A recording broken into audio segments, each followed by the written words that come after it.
هذا الرسول يأكل الطعام ويمشي في الأسواق বলে খায়রে এ আবার কেমন রাসূল ইয়াকুলুত তাআম এ দেখি খাবারও খায় ওয়ায়ামশি ফিল আসওয়াক এ দেখি আবার বাজারেও যায় হাঁটাহাঁটি করে আবার বাজারেও যায় কি ব্যাপার এখন নিশ্চিত হওয়া দরকার আসলে সে রাসূল কিনা কে জানতে পারবে বলে আমাদের কাছে তো কোনো আসমানি কিতাব নাই আমরা কোনো আসমানি কিতাবের ধারক বাহক না আসমানি কিতাবের ধারক বাহক ওই সময় ছিল তারা এজন্য ওদেরকে বলা হতো আহলে কিতাব মক্কার সরদারেরা দুইজন ব্যক্তিকে পাঠায় দিল মদিনায় যে যাও ওইখানে যে ইহুদিরা আছে তাদের কাছ থেকে এই বিষয়টা জেনে আসবা কে নবী হতে পারে এইবার তারা গিয়ে বলতেছে যে আমাদের মধ্যে একজন ব্যক্তি নিজের নবী দাবি করে সে আসলে নবী কি নবী নয় কেমন করে আমরা বুঝতে পারবো আমাদেরকে একটু শিখিয়ে দাও এইবার ওই আলেমরা তিনটা প্রশ্ন তাদেরকে শিখিয়ে দিয়েছে বলতেছে যাও এই তিন প্রশ্ন গিয়া ওই নবী দাবিদার লোকটাকে জিজ্ঞাসা করবা সে যদি এই তিন প্রশ্নের জবাব দিতে পারে তাহলে সে যে নবী এ ব্যাপারে কোনো সন্দেহ নাই এখন তিন প্রশ্ন নিয়ে তারা নবীজির কাছে হাজির নবীজির কাছে জিজ্ঞাসা করছে এক নাম্বার জিজ্ঞাসা করতেছে রূহের ব্যাপারে জুলকারনাইন তার ব্যাপারে আর আসহাবে কাহাফের ব্যাপারে এ ব্যাপারে নিশ্চিত যে এই প্রশ্নগুলোর জবাব একমাত্র সেই দিতে পারবে যার কাছে ওহী নাজিল হয় আর যার কাছে ওহী নাজিল হয় সে নবী আর ওহী যদি নাজিল না হয় তাহলে সে নবী না ওরা এই তিন প্রশ্ন নিয়ে আসছে নবীজিকে জিজ্ঞাসা করছে স্বাভাবিকভাবে প্রত্যেকদিন জিবরাইল আলাইহিস সালাম ওহী নিয়ে আসতেছেন যখন জিজ্ঞাসা করছে নবীজি স্বাভাবিকভাবে বলছেন যে ঠিক আছে আগামীকাল বলে দিব এখন আগামীকাল চলে আসছে কিন্তু ওহী আর আসে না এভাবে তাফসীরের মধ্যে আসছে ওহী আসা বন্ধ প্রায় 15 দিন একটু চিন্তা করেন তো এই 15 দিন মক্কার মুশরিকেরা কি আনন্দে ছিল আমার মনে হয় গোটা মুশরিকেরা আনন্দ করতেছিল যে শেষ ভুয়া ভুয়া মনে হয় নবী না তা আল্লাহ তাআলা এক সময় জিবরাইল আলাইহিস সালামকে প্রশ্নগুলোর জবাব দিয়ে পাঠাইলেন এর মধ্যে আমাদের জন্য একটা শিক্ষণীয় বিষয় আল্লাহ রাব্বুল আলামিন এখানে একটা শিক্ষা আমাদের জন্য দিয়ে দিলেন আল্লাহ তাআলা বলেন ওয়ালা তাকুলান্না লিশাইইন ইন্নী ফাইলুন যালিকা গাদা ইল্লা আইয়াশা আল্লাহ আল্লাহ রাব্বুল আলামিন বলেন ওয়ালা তাকুলান্না লিশাইইন ইন্নী ফাইলুন যালিকা গাদা কোন বিষয়ের ব্যাপারে আপনি এমনটা বলবেন না যে আমি এইটা আগামীকাল করব বরং বলবেন ইল্লা আইয়াশা আল্লাহ বরং বলবেন আল্লাহ যদি চায় আমি এইটা করব তার মানে এই আয়াত নাজিল করে আল্লাহ রাব্বুল আলামিন শিক্ষা দিলেন আমাদেরকে ভবিষ্যতের যে কোনো কর্ম করার জন্য আমরা সব সময় ইনশাআল্লাহ শব্দ ব্যবহার করব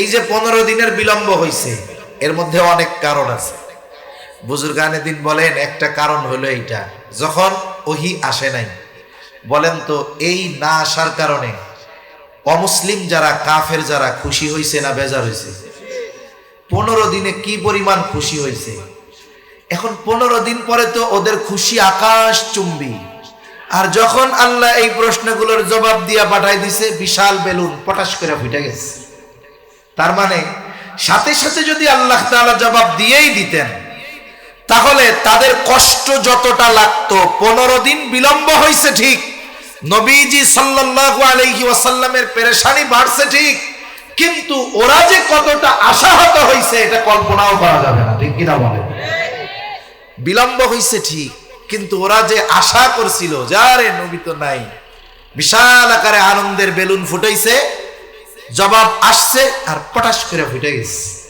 মুহূর্তের ভিতরে পুরা আনন্দ মাটি হয়ে গেছে। তাই 3 প্রশ্নের মধ্যে একটা প্রশ্ন, ওয়ায়াসআলুনাকা আনির রূহ, তারা আপনার কাছে জানতে চায়, তারা আপনাকে জিজ্ঞাসা করে রূহ কি জিনিস।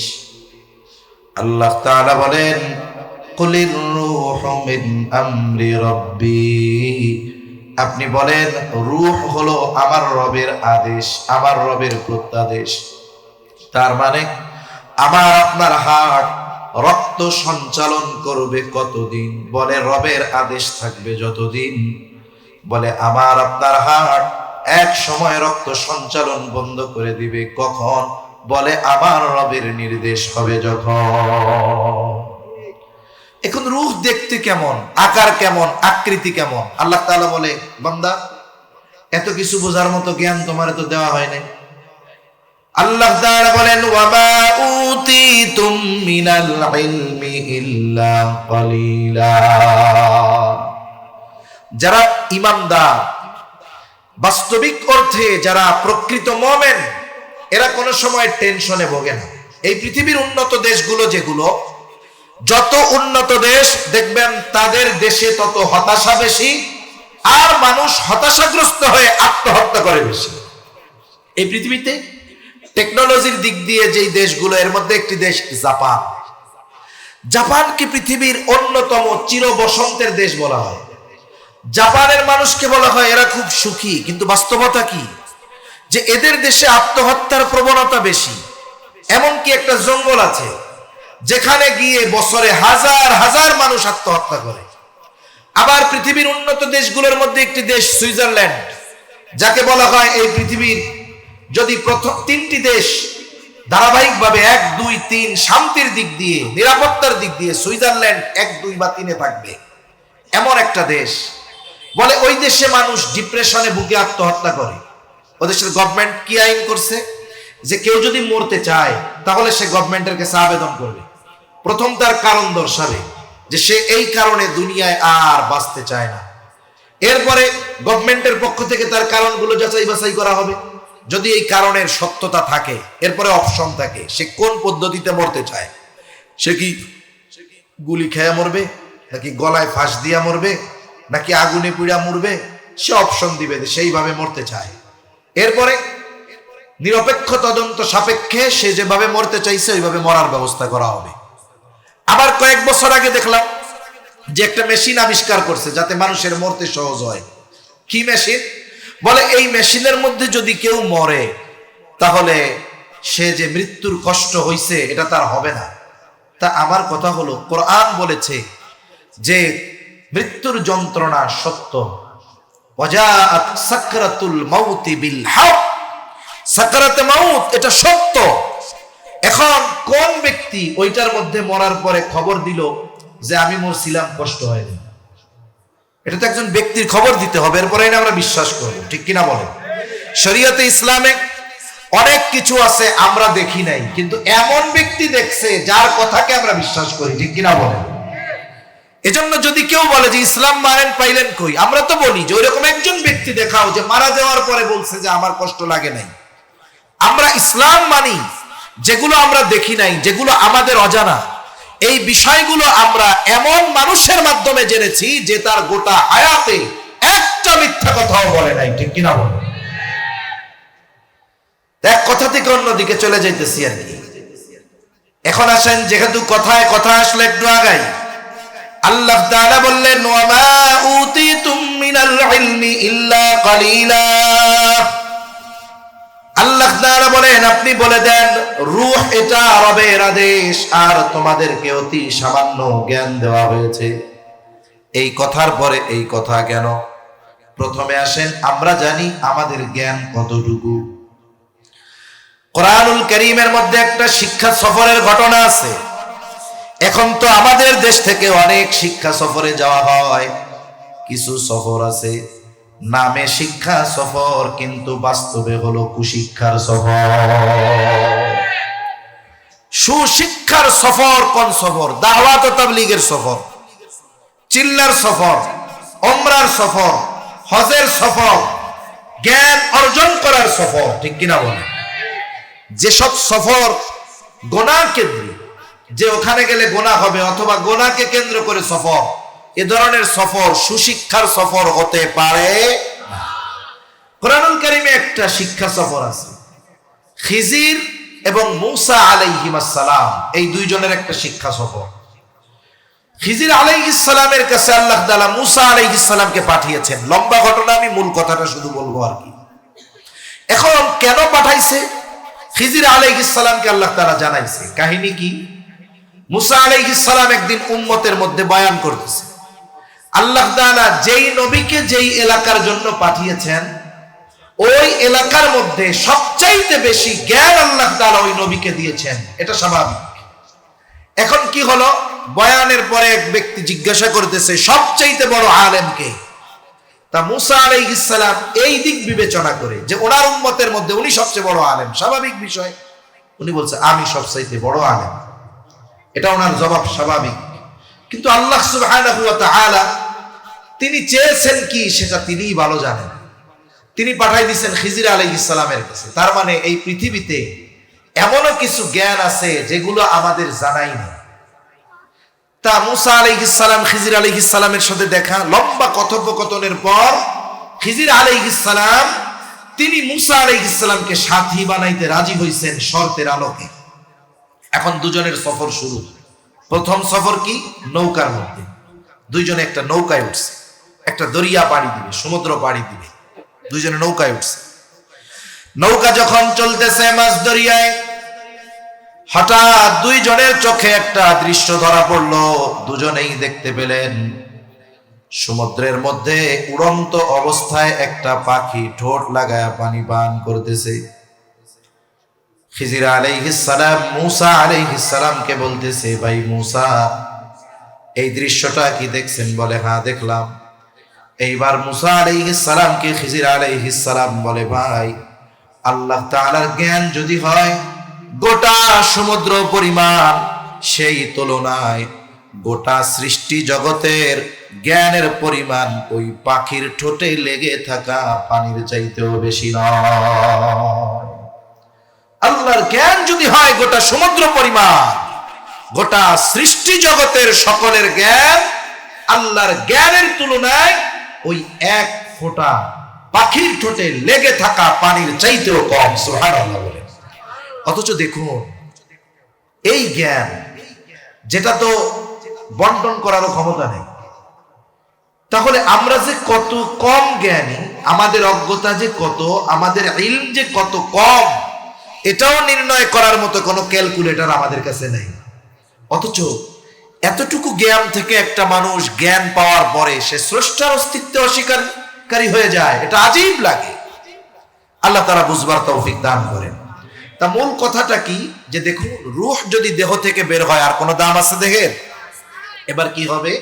আমাকে আপনাকে যথা দ্রুত সম্ভব কবরস্থ করে দিবে। একটা মানুষ যখন মারা যায় সব জায়গায় মাইকের মধ্যে অ্যানাউন্স হয়, অমুক এলাকার অমুক আজ বিকাল 5 ঘটিকা ইন্তেকাল করিয়াছে, আগামী দিন সকাল 9টায় অমুক স্থানে তার জানাজা অনুষ্ঠিত হবে। সুতরাং ধর্মপ্রাণ সকল মুসলমানদেরকে উক্ত মরহুমের জানাজায় শরীক হওয়ার জন্য বিশেষভাবে অনুরোধ করা গেল। এই প্রচারণার মধ্যে একটা শব্দ বলে, শব্দটা আরবি শব্দ ইন্তেকাল। ইন্তেকাল শব্দের অর্থ হলো স্থানান্তরিত হওয়া।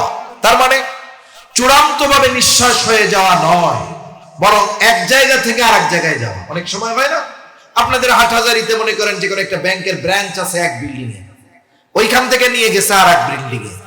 এখন কিছুদিন ওই জায়গায় একটা ব্যানার লাগানো থাকে যে অগ্রণী ব্যাংক হাটহাজারী শাখা অমুক জায়গায় স্থানান্তর করা হয়েছে।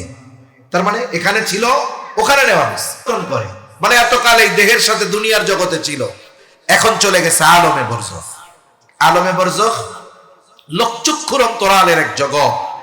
হাদিসের মধ্যে আসছে মানুষ শুধু বলে কিয়ামত কিয়ামত কিয়ামত, আরে মানুষের মৃত্যুর সাথে সাথেই তার কিয়ামত শুরু হয়ে যায়। মৃত্যুর থেকে নিয়ে ইয়াউমুল হাসর পর্যন্ত কেউ কেউ এটাকে বলেছেন ছোট কিয়ামত, আর পুনরুত্থান দিবস থেকে যেটা শুরু হবে এটা হবে বড় কিয়ামত। আল্লাহ তাআলা এই নিজাম রেখে দিয়েছেন, আমাদের সকলকে আলমে বরজখের বাসিন্দা হতে হবে। আলমে বরজখে আমাদের থাকতে হবে দীর্ঘকাল, তবে অনন্তকাল নয়। কতকাল থাকতে হবে এর সর্বোচ্চ সময়সীমা জানা যায় না, তবে সর্বনিম্ন সময়সীমা জানা যায়। কারণ আল্লাহ তাআলা কোরআনুল কারীমের মধ্যে জানায় দেন, ইসরাফিল আলাইহিস সালাতু ওয়াস সালামের সিংহায় ফুৎকারের মাধ্যমে এই দুনিয়ায় মানব বসতির ইতি ঘটবে। আল্লাহ তাআলা কোরআনুল কারীমের মধ্যে বলেন, ওয়ানুফিখা ফিস সূরি ফাসাইকা মান ফিস সামাওয়াতি ওয়া মান ফিল আরদি ইল্লা মান শাআল্লাহ। আল্লাহ তাআলা বলেন, প্রথমবার সিংহায় ফুৎকারের পর ফাসাইকা মান ফিস সামাওয়াতি ওয়া মান ফিল আরদ ইল্লা মান শাআল্লাহ। আসমান জমিনের মাঝে যত প্রাণী আছে, যত প্রাণ আছে, আল্লাহ তাআলা যেগুলো চান সেগুলো ছাড়া ইসরাফিল আলাইহিস সালামের সিংহায় ফুৎকারের মাধ্যমে সকলে অজ্ঞান হয়ে যাবে। তাফসীরে ইবনে কাসীরের মধ্যে এসেছে, সকলে প্রথমে অজ্ঞান হবে, এরপরে সবার মৃত্যু ঘটবে। মৃত্যুর মাধ্যমে এই পৃথিবীর সর্বশেষ মানুষটাও আলমে বরজখের বাসিন্দা হয়ে যাবে। একটা মানুষ সর্বনিম্নকাল আলমে বরজখে অবস্থান করবে, এর মেয়াদ কত সময়? বলে দ্বিতীয়বার সিংহায় ফুৎকার যখন দেওয়া হবে আবার পুনরুত্থান শুরু হয়ে যাবে। বলে এই সময় পর্যন্ত এটা হলো আলমে বরজখের সর্বনিম্ন সময়।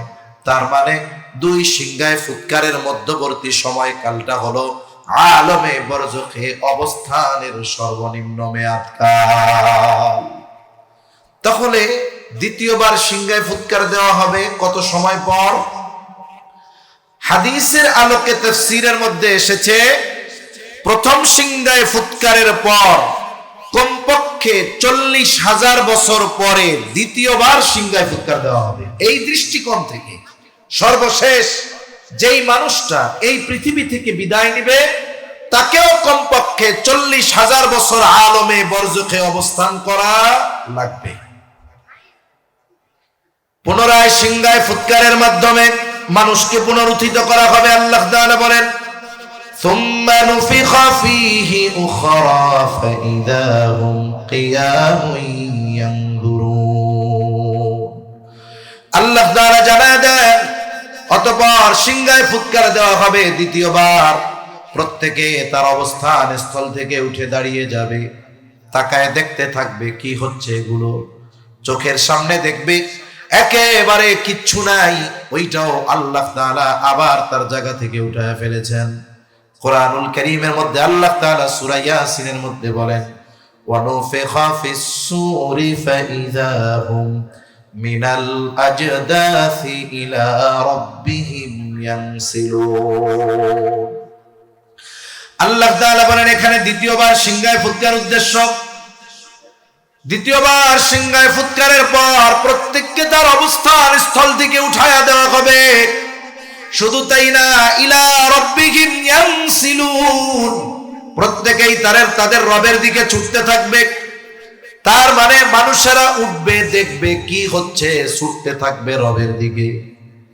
কিয়ামতের ময়দানে সবাই উঠে গেল। বলে ওই জায়গায় এখনো বিচার শুরু হয় নাই, কাউকে জাহান্নাম দেখানো হয় নাই, জাহান্নামে নেওয়াও হয় নাই। বলে শুধুমাত্র উঠবার পর মানুষ কতটা চিন্তিত ভীত থাকবে। নবীজি সাল্লাল্লাহু আলাইহি ওয়াসাল্লাম বলেন, কিয়ামতের দিন সকলে বিবস্ত্র অবস্থায় উঠবে, কারো গায়ে কোনো পোশাক থাকবে না। আয়েশা সিদ্দিকা রাদিয়াল্লাহু তাআলা আনহা বলেন, ইয়া রাসূলুল্লাহ, মানুষেরা কি লজ্জা পাবে না? একজন কি আরেকজনের দিকে তাকাবে না? নবীজি বলেন, ও আয়েশা, মানুষ এতটা চিন্তিত ভীত থাকবে যে একজন আরেকজনের দিকে তাকানোর কথা চিন্তাও করবে না। মানুষের অবস্থা আলমে বরজখে কেমন হবে? আমি এই কথাগুলো বাদ দিয়ে যে কথাগুলো মূল বলতে চাই সেদিকে যাওয়ার কারণে আলমে বরজখের কথাগুলো বললাম না।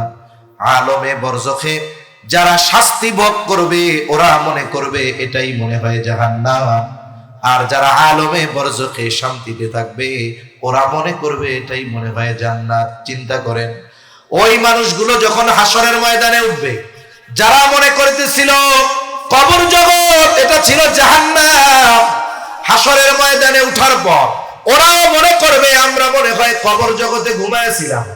হাসরের ময়দানের চিন্তা তাদেরকে আলমে বরজখের আযাবের কথা ভুলাইয়া দিবে। কি বলবে তারা? আল্লাহ তাআলা বলেন, ক্বালু ইয়া ওয়াইলানা মান বাআসানা মিন মারকাদিনা হাযা মা ওয়া'আদার রাহমানু ওয়া সাদাকাল মুরসালুন। ওই মানুষেরা বলবে, হায় দুর্ভোগ, কে আমাদেরকে আমাদের অবস্থান স্থল থেকে জাগায় দিল? মান বাআসানা, কে আমাদের জাগায় দিল? তার মানে জাগায় কারে? বলে যে ঘুমায়া থাকে তাকে। আপনি সজাগ মানুষের জীবনে জাগাইতে হবে, ওরে ডাকবেন, দেখবেন ওর কম্বল আর মুড়ি দেয়। কিন্তু যে ঘুমিয়ে থাকে আপনি তারে 2 ডাক দিন লাভ দিয়ে উঠবেন। তার মানে ওরা মনে করবে কবর জগতে আলমে বরজখে ওরা ঘুমায়া ছিল, অথচ ছিল আযাবে। আযাবটা ওই সময় কেমন মনে হইতেছিল? জাহান্নামের। কিন্তু হাসরের ময়দানে উঠে ওরা কি বলবে? হায় রে, আমরা ঘুমায়া ছিলাম, কে আমাদেরকে ঘুম থেকে জাগায়া দিল? এবার মুমিনরা অথবা ফেরেশতারা বলবে, হাদা মা ওয়া'আদার রহমান, এটাই হলো দয়াময়ের সেই প্রতিশ্রুত দিবস, যেই দিবসের এক নাম হলো ইয়াউমুল হাসর। ওই দিন সকলকে একত্রিত করা হবে। ওই দিনের এক নাম হলো ইয়াউমুল জাযা, প্রতিদান দিবস। কেন? বলে ওই দিন মানুষকে তার দুনিয়ার কর্মের পূর্ণ প্রতিদান দেওয়া হবে। এই কিয়ামত বা বিচার দিবস যদি কায়েম না হয়, তাহলে তো দুনিয়ায় যারা ইমানদার, আল্লাহর ভয়ে গুনাহ করে না, এদেরকে ঠকানো হইল। কিন্তু আল্লাহ কি কাউকে ঠকান? জোরে বলেন, ঠকান? এই দুনিয়ায় যেই মানুষগুলো আল্লাহকে ভয় করে জান্নাত পাওয়ার আশায়, জাহান্নাম থেকে বাঁচার আশায় এই দুনিয়ার পাপাচার অনাচার থেকে বেঁচে থেকেছে, অন্যায় হয়ে যাবে এই জন্য দুনিয়ার ভোগ বিলাস থেকে দূরে থাকছে, যে না কোনো পাপ করা যাবে না, সরে থাকতে হবে, পাপ থেকে বাঁচতে হবে। তাহলে যদি হাসর কায়েম না হয়, মানুষ মরার পর যদি ওটাই শেষ হয়ে যায়, তাইলে এই মানুষগুলো তো দুনিয়ায় ক্ষতিগ্রস্ত হয়ে গেল, লাভ লস হয়ে গেল তাদের। আল্লাহ তাআলা লস করাবেন না। ওই দিনই আল্লাহ তাআলা দুনিয়ার মানুষের কর্ম ভালো হোক আর মন্দ হোক তার পূর্ণ প্রতিদান দিবেন। এজন্য ইমানদারদেরকে তাদের কর্মের প্রতি পূর্ণ প্রতিদান দেওয়ার জন্য, যারা জালেম কাফের এদেরকেও তাদের পাপের পরিপূর্ণ শাস্তি দেওয়ার জন্য কিয়ামত তথা আল্লাহর বিচারালয় প্রতিষ্ঠা হওয়া জরুরি। ঠিক কিনা বলেন? এটা আল্লাহ করবেন। মালিক ইয়াউমিদ্দিন, ওই দিনের একচ্ছত্র বিচারপতি যিনি হবেন তিনি কে? আল্লাহ। এজন্য আল্লাহ তাআলা বলেন, মূলত মৃত্যুর মাধ্যমে আমাদেরকে ওই কিয়ামতের দিকে নিয়ে যাওয়া হয়। এজন্য আল্লাহ তাআলা বলেন, কুল্লু নাফসিন যায়িকাতুল মাউত, প্রত্যেকটি প্রাণকে মৃত্যুর স্বাদ আস্বাদন করতে হবে। মৃত্যু কেন? আল্লাহ তাআলা বলেন এই মৃত্যুর মাধ্যমে কিয়ামত পর্যন্ত আমাদের পৌঁছানো হবে। কিয়ামতে কি হবে? আল্লাহ তাআলা বলেন, ওয়া ইন্নামা তুওয়াফাউনা উজুরাকুম ইয়াউমাল কিয়ামা। আল্লাহ তাআলা বলেন কিয়ামতের দিন মানুষকে তার দুনিয়ার কর্মের পূর্ণ প্রতিদান দেওয়া হবে। মানুষ তার পাপের কারণে দুনিয়ায় যা পায় শাস্তি, এটা সামান্য। কবরে যা পাবে ওটাও সামান্য। মূলটা তাকে দেওয়া হবে আখিরাতের ময়দানে। ঠিক কিনা বলেন? ইমানদার ভালো কাজ করার জন্য, পাপ থেকে বেঁচে থাকার জন্য দুনিয়ায় যতটুকু পায় ওটা সামান্য। কবরে তাকে যতটুকু আরামায়েশ দেওয়া হবে ওটা সামান্য। অনন্তকালের কল্পনাতীত আরাম আয়েশের জান্নাত তাকে দেওয়া হবে কিয়ামতের পরে। ঠিক কিনা বলেন? আল্লাহ তাআলা বিচারালয় কায়েম করবেন আমাদের বিচার করার জন্য। ওই দিনের অবস্থা কেমন হবে? সব বিষয়গুলো নিয়ে তো বলার মতো সময় সুযোগ নাই, একটা দুইটা বিষয় শুধু বলি। দেখুন, কিয়ামতের ময়দানে সব মানুষকে আল্লাহ তাআলা বিচার করবেন, শাস্তি দিবেন, সাথে সাথে দুনিয়ার পরিপূর্ণ কর্মের খবর আল্লাহ তাকে জানাবেন। হাসরের ময়দানে কয়েকটা মুহূর্ত হবে মানুষের জন্য সবচাইতে চিন্তা। যখন ওই বিষয়গুলোর ঘোষণা দেওয়া হবে, পুরা হাসরের ময়দান পিন পতন নীরব হয়ে যাবে। একটা সময় হলো যখন মানুষকে আমলনামা দেওয়ার ঘোষণা দেওয়া হবে, দুনিয়ার কর্মের ফলাফল জানানোর ঘোষণা দেওয়া হবে। এটাই নিয়ে সবাই নিস্তব্ধ নীরব, কারণ এই আমলনামা ফলাফল পাওয়ার পরে নির্ভর করতেছে যে তার অবস্থাটা কোথায় হবে। যেমন একজন পরীক্ষা দিল, মোটামুটি যা পরীক্ষা দেয় দিক, ভালো পরীক্ষা দেওয়ার পরেও যেই দিনটা পরীক্ষার রেজাল্ট দিবে, বলেন তো স্টুডেন্ট যত ভালো অ্যান্সার করুক না কেন, এরপরেও তার মধ্যে ভয় থাকে কি থাকে না? না জানি নিজের অজান্তে কোথায় ভুল হয়ে গেল, কত পেরেশান, কত চিন্তা, সারা রাত ঘুম নাই পেরেশানিতে, চিন্তা করে রেজাল্ট শিট কি আসে না হয়, এই একটা চিন্তা তার মধ্যে থাকে। ওই সময় তো আল্লাহ রেজাল্ট দিবে। প্রত্যেকটা মানুষের কর্ম দুনিয়ায় যা করেছে সব জানানো হবে। আল্লাহ ঘোষণা দিবেন যে এখন আমলনামা দেওয়া হবে। আল্লাহ তাআলা আমলনামাগুলো ছেড়ে দিবেন, একেবারে যার আমলনামা যথাযথভাবে তার কাছে পৌঁছায় যাবে। কত সুন্দর আধুনিক সিস্টেম। আপনি যদি চান আপনার ফ্রেন্ড লিস্টে যত ফ্রেন্ড আছে, আপনার মেসেজগুলো একসাথে ফরওয়ার্ড করে সব বন্ধুর কাছে পৌঁছায় দিতে পারেন। পারেন কি পারেন না? পারেন। আল্লাহ তাআলা এই সমস্ত জ্ঞান মানুষকে দিয়েছে। আল্লাহ তাআলার কাছে এটা সহজ। কিয়ামত পর্যন্ত যত মানুষ আসবে সবার আমলনামা আল্লাহ রেডি করে রাখতেছে, যথাসময়ে হাতে পৌঁছিয়ে দেওয়া হবে। যখন এই ঘোষণা দেওয়া হবে, পিনপতন নীরব, সবার চিন্তা কোন মতে আমলনামাটা ডান হাতে যদি পেয়ে যাই তাহলে তো বাইচা গেলাম। আমলনামাগুলো ডান হাতে কেউ পাবে, কেউ বা বাম হাতে পাবে। ডান হাতে যারা আমলনামা পাবে সামনাসামনি আমলনামা দেওয়া হবে, আর যারা বাম হাতে আমলনামা পাবে বাম হাতটাকে বুক চিরে পেছন দিকে নেওয়া হবে। এরপরে বাম হাতের মধ্যে আমলনামা দেওয়া হবে। তার মানে যারা বাম হাতে আমলনামা পেল এরা ব্যর্থ, ডান হাতে যারা আমলনামা পেল এরা সফল। আনন্দিত হবে, বলে কেউ চিন্তা করবে যে ডান হাতে আমলনামা পেয়ে গেছে, এই ব্যাপারে এখন সে সুনিশ্চিত হলো যে আল্লাহ তাআলা আমাকে যদি মাফ করে বিনা হিসাবে জান্নাত দেন আলহামদুলিল্লাহ। আর এই ব্যাপারে সে সুনিশ্চিত হলো যদিও কোনো পাপের কারণে তাকে জাহান্নামে আল্লাহ দেন, অনন্তকাল তাকে জাহান্নামে আল্লাহ রাখবে না। তার মানে এর চূড়ান্ত আবাসস্থল জান্নাত হবে। পাপের কারণে যদি আল্লাহ শাস্তি দিতে চায় দিতেও পারে, আল্লাহ চাইলে মাফ করেও দিতে পারে। কিন্তু আমরা তো আশা রাখি যে মানুষগুলো ডান হাতে আমলনামা পাবে, দুনিয়ায় যদি কোনো ত্রুটি বিচ্যুতি এদের থাকেও আল্লাহ তাআলা মাফ করে দিবেন ইনশাআল্লাহ। কারণ আল্লাহ তাআলা তো রহমতের ভান্ডার, তার কাছে আল্লাহ তাআলা তার বান্দাদের মাফ করে দিতে পারে। কারণ বান্দা আল্লাহর ব্যাপারে যেমন আশা রাখে, বান্দার সাথে আল্লাহ তাআলা ওই রকম আচরণ করে। এখন আমলনামা সবার হাতে পৌঁছে গেছে। আল্লাহ কি বলবেন? ইকরা কিতাবাকা কাফা বিনাফসিকাল ইয়াওমা আলাইকা হাসিবা। আল্লাহ তাআলা বলবে ইকরা কিতাবাক, তুমি পড়ো তোমার কিতাব, পড়ো তোমার আমলনামা। কাফা বিনাফসিকাল ইয়াওমা আলাইকা হাসিবা, তুমি তোমার নিজের হিসাব নেওয়ার জন্য তুমি নিজেই যথেষ্ট। বলে আমলনামা যে ভাষাই হোক না কেন, একটা মানুষ যদি মূর্খ হয় তাকেও আমলনামা পড়বার যোগ্যতা যিনি দান করবেন তিনি কে? কেমনে পড়বে? বলে আধুনিকতা, আধুনিক বিজ্ঞান আমাদের সহজ করে দিছে বুঝতে। এখন প্রযুক্তি কত উন্নত, এআই, তারপরে চ্যাট জিপিটি না কি আছে, এই অত্যাধুনিক প্রযুক্তির মাধ্যমে মানুষ যে প্রযুক্তি কোন জায়গায় চলে গেছে, গ্রামের মানুষ যদি এই প্রযুক্তির বাস্তবতা পরিপূর্ণ বোঝানো যায়, আমরা তো কিছুই বুঝি না, তাই চিন্তা করি গেছে গা কই, আর গ্রামের মানুষ করবো হইল রে। হ্যাঁ, সহজ সহজ জিনিস, একেবারে সহজ, যেগুলো নিম্ন স্তরের ব্যবহার। হ্যাঁ, একটা মানুষ যদি ফোন করছে চায়না থেকে, হ্যাঁ, মোবাইলের মধ্যে ফোন দিছে, এআই সাপোর্ট মোবাইল। আপনি তো চায়না ভাষা বুঝেন না, অটোমেটিক ট্রান্সলেশনের ব্যবস্থা হয়ে যায়।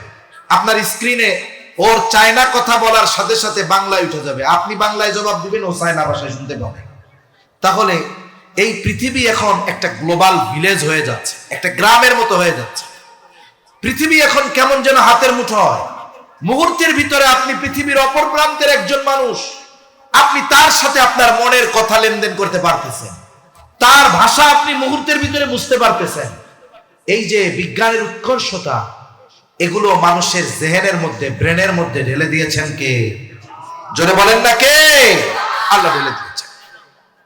দেখুন, ফিঙ্গারপ্রিন্ট নিয়ে এখন পর্যন্ত পৃথিবীতে কারো সাথে কারো ফিঙ্গারপ্রিন্ট মেলে না। আল্লাহ সুবহানাহু ওয়া তাআলা কোরআনুল কারীমের মধ্যে ফিঙ্গারপ্রিন্টের কথা বলছে। অথচ দেখুন আধুনিক বিজ্ঞান কত দিক দিয়ে ঝামেলায় পড়ে যায়, কিন্তু এই সমস্ত ইনফরমেশনের মাধ্যমে সে একজন ব্যক্তির আইডেন্টিটি, পরিচয় শনাক্ত করার ক্ষেত্রে এই বিষয়গুলো ব্যবহার হয়। অপরাধীকে বের করার জন্য এগুলো বের করা হয়। আধুনিক বিশ্ব প্রযুক্তির দিক দিয়ে এত উৎকর্ষতায় চলে গেছে, এটা কল্পনাতীত।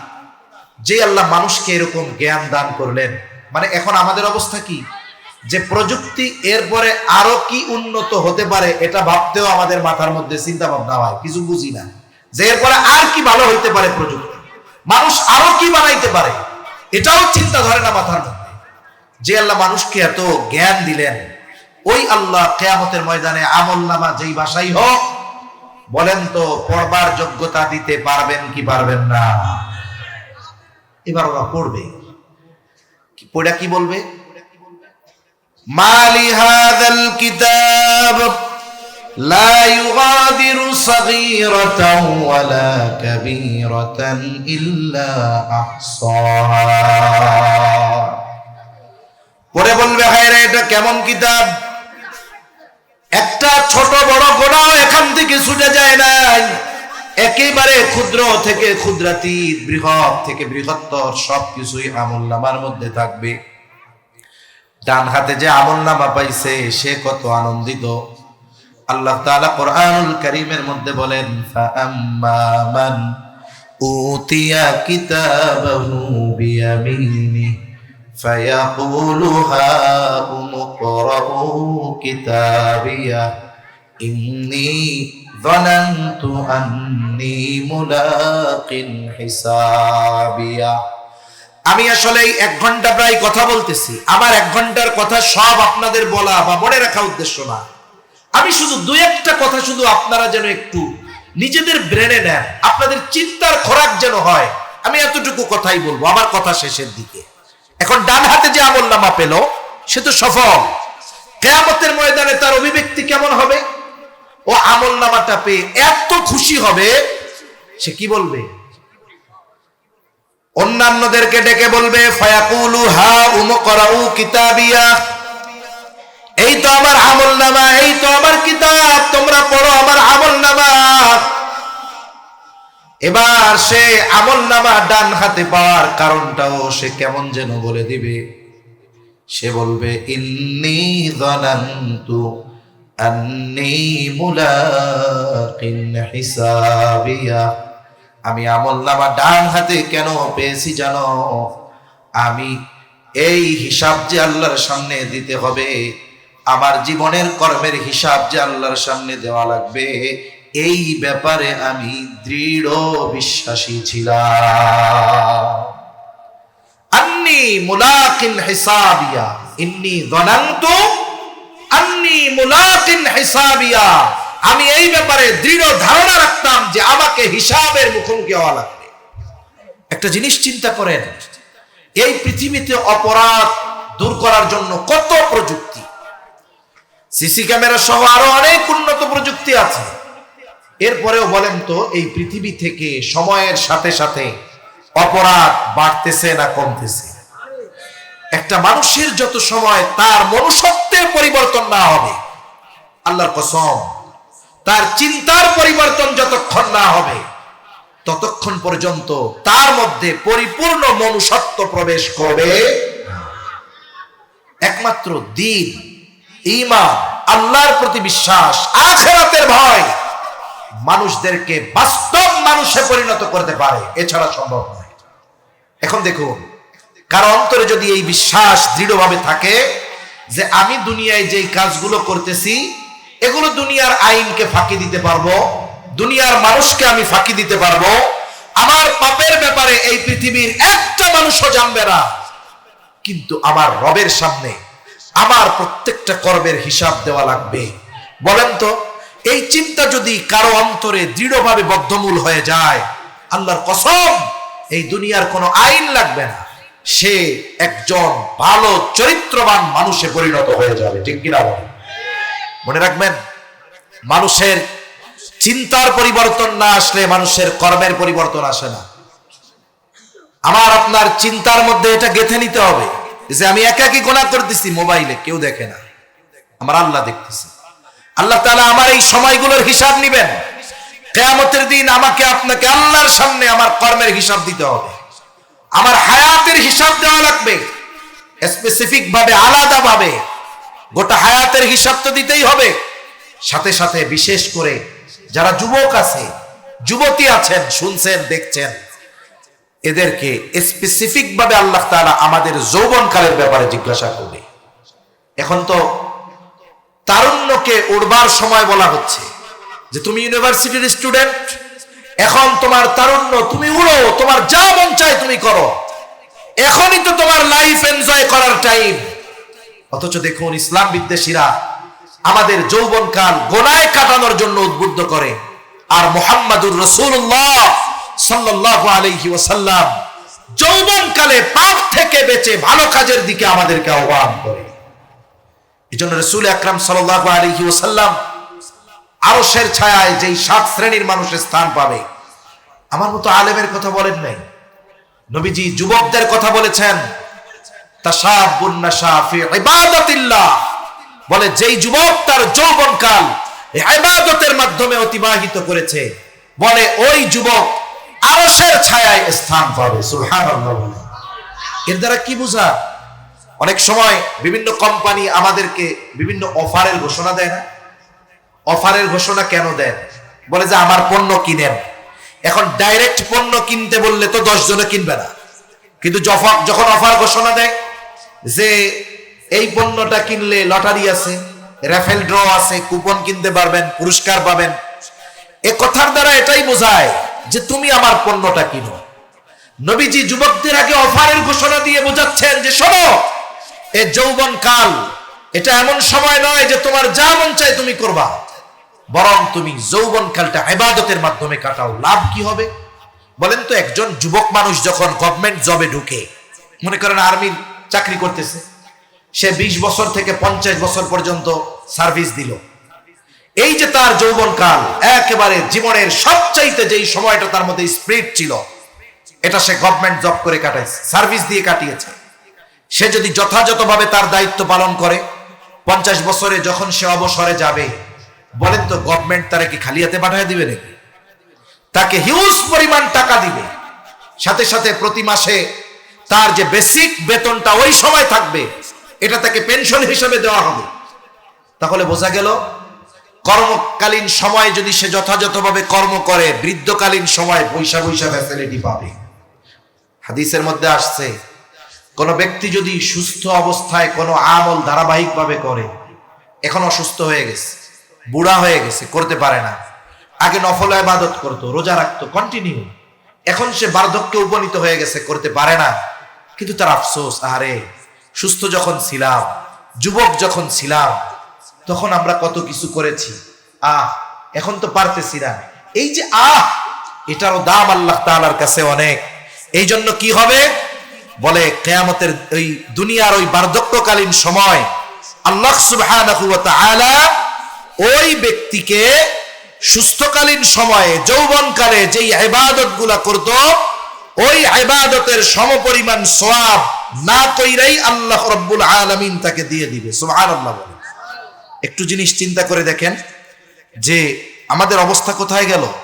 অথচ আমরা এই যৌবনকালটাকে আমরা গুনার জন্য নির্ধারণ করে দিয়েছি। আমরা মনে করি আমরা যখন বৃদ্ধ হয়ে যাব তখন আমরা ইবাদত করব, আমি একটা লেখা আপনাদের একটু পড়ে শোনাবো, একটু শুনেন।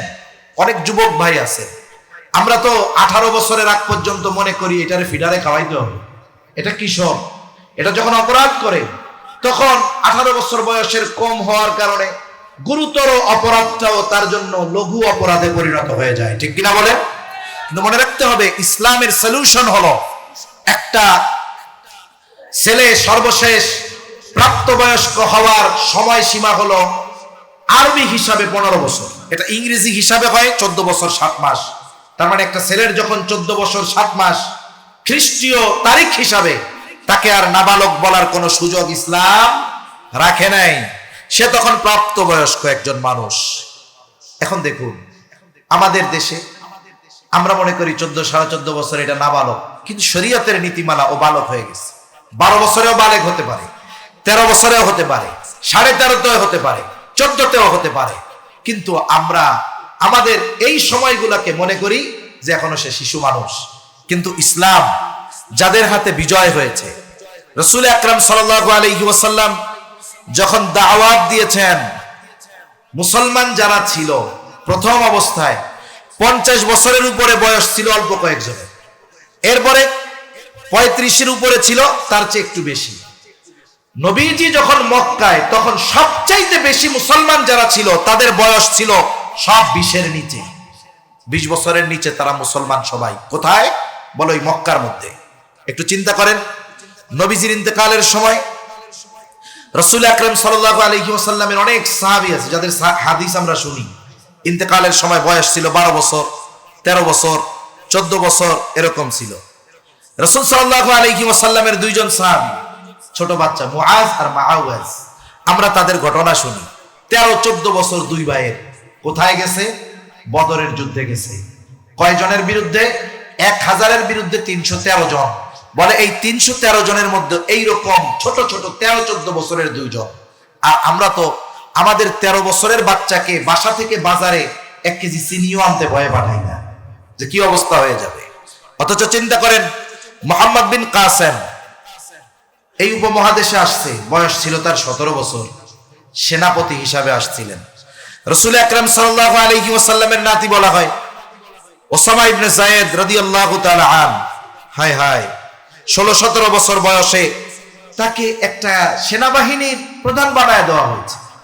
তাহলে আমরা আমাদের এই 16, 17, 18 এই কৈশোর আর যৌবনকালীন সময়টা আমরা মনে করি ফুর্তির সময়, আসলে এই সময়টা হলো নিজেকে গড়ে তোলার সময়, ঠিক কিনা বলেন? এজন্য এই চিন্তা আমাদের রাখতে হবে।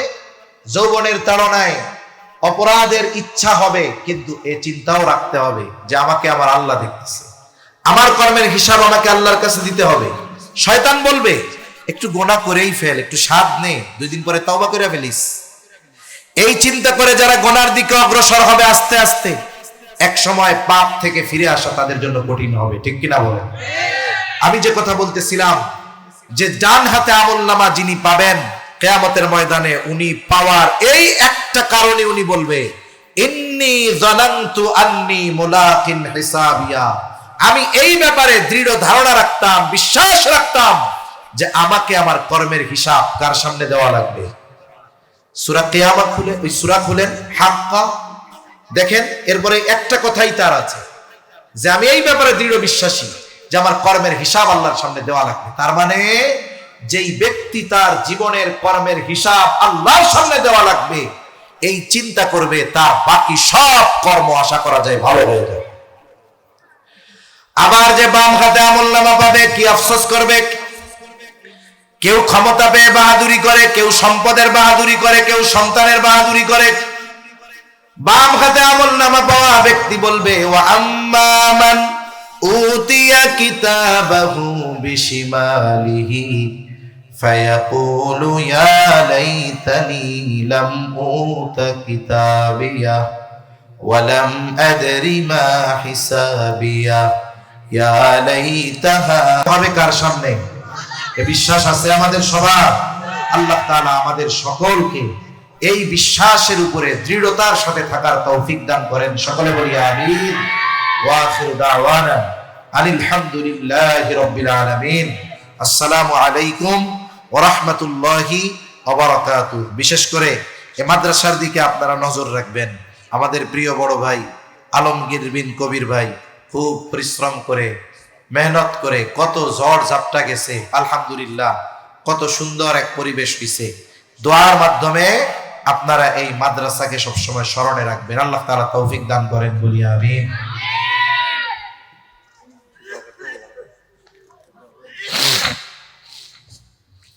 আলহামদুলিল্লাহ, অনেক কষ্ট আপনাদেরকে দিয়েছি।